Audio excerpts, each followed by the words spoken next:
I say they took the challenge literally, okay? No, for real. They said they had to show up in Charlotte, and they did that. I asked everybody, I said, listen, we going to bring a national television show. You got to show up. You got to show out. And y'all did. It don't get much better than this. I got to give it to y'all. No doubt. Yeah, no, they definitely showing up and showing out there early this morning as well. And y'all brought the smoke. They asked you to bring the smoke. Y'all literally brought the smoke. Y'all out there. Yeah. I mean, I'm excited. The only thing that we missing was like the Meek Mill intro. Hold up, wait a minute. Y'all thought I was finished? What about that? Not too much. You know, that come with a bill. That come with a bill. That come with a bill. Not too much. Not too much. Around here, man. It looks good, though. You know what I'm saying? Oh, my gosh. All right, y'all. Let's get right into it. Talk about the NFL. Lamar Jackson is expected to return this week from a hamstring injury that has kept him sidelined for the past 3 games, and he has a lot of work to do. The Ravens are currently 2-5, but are coming off a surprising win against the Bears.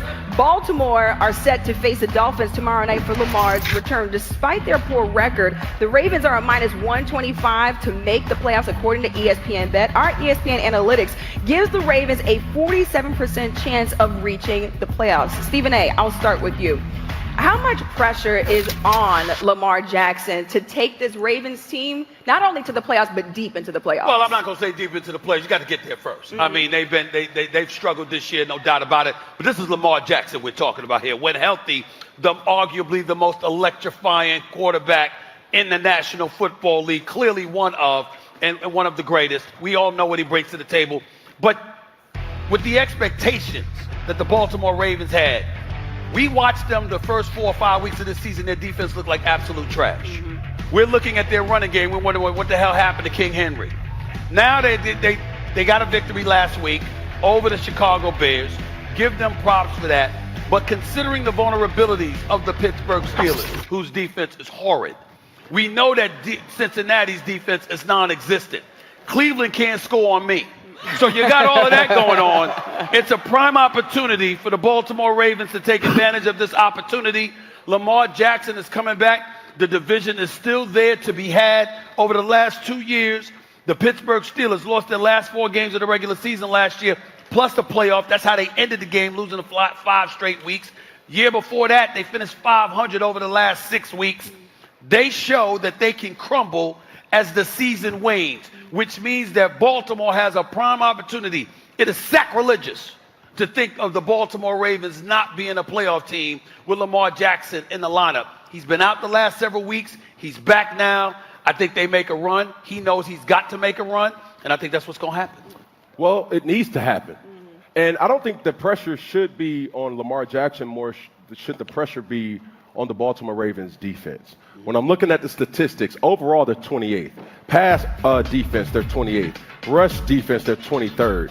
When you're talking about scoring points and points allowed, they're 30th, right? When you're talking about how they should approach moving forward later on in the season or at this point forward, just give your guys opportunity to make plays. We know what Lamar Jackson, Action Jackson, can provide to any football field, and it's electrifying. You would have thought it was 4th of July on the field every single time number 8 steps on the field. Now, the thing that we need to understand is really challenge the Baltimore Ravens defense, because even in last week's game, they gave up a lot of points.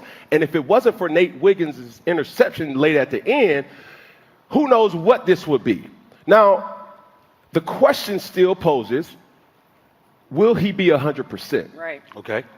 He needs to be 100% because for this particular run, the margin of error has shrunk so much that you need help from other teams. But you still have to do your job. You still have to collect victories, and that's what it comes down to. Here's the deal. When he goes on the field tomorrow night, it'll be a 32-day span from the last game that he played. Last time we saw Lamar Jackson playing, led the NFL with a 130.5 passer rating, throwing 10 touchdowns, 1 interception. Team was averaging 32.8 points a game. So we know it ain't on him. The flip side to it is, for the purposes of folks watching out there and what have you, when does it get on him? Because at some point in time, here's what I'm looking at. Patrick Mahomes clearly making a statement. He ain't going nowhere. Got Rashee Rice back. Got Xavier Worthy back. Kelsey's still there, etc. He ain't going nowhere. Josh Allen is a stud. We all know what he brings to the table. Okay, Buffalo, they ain't fading. We got Daniel Jones as an MVP candidate. Cooking right now. All right, in Indianapolis. Daniel Jones. That's what we're talking about here, okay? So we got Bo Nix in Denver. All right? Got Justin Herbert in LA. If you are Lamar Jackson, you got to see this for what it is. It's like, yo, Pittsburgh's vulnerable. Our division is horrible. I should be able to take this. And that's the kind of attitude he's got to have. Your defense don't have to be all world, ain't gonna be all world. But if your defense can be just middle of the road, Baltimore, with as potent as their offense is when Lamar Jackson is in the lineup, Baltimore should be able to reclaim this division. And oh, by the way, with a 2-5 record, in history, they say, hey, well, you know what? That's a real daunting task for you to make the playoffs. Well, 11 teams since 1990 started the season out 2-5 and made the playoffs. Damn it, be the 12th. Yeah.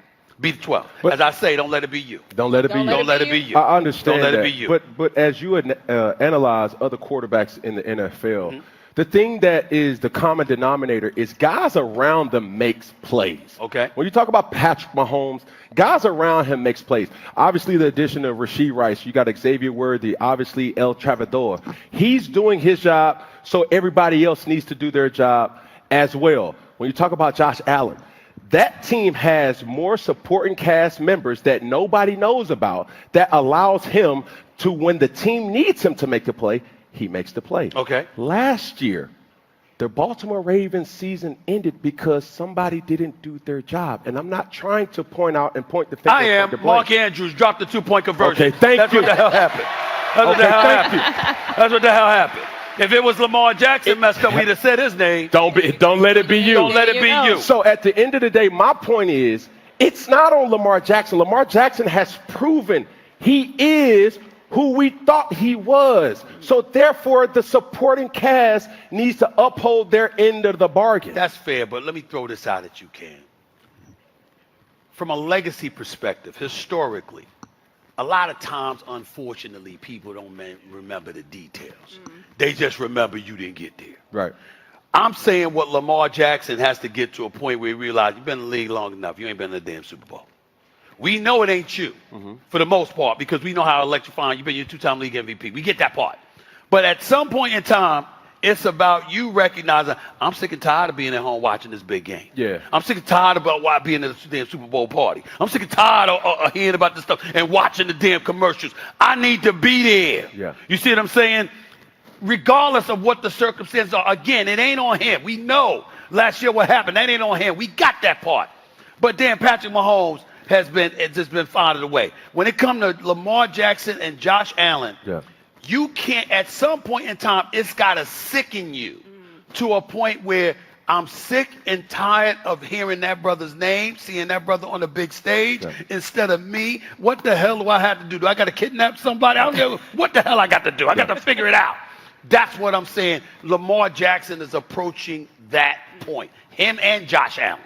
Yeah. Well, before the injury, Lamar Jackson was leading the league in touchdowns with 10 touchdown passes weeks 1 through 4. We'll see what he can do against this Dolphins team. How we feeling this morning, y'all?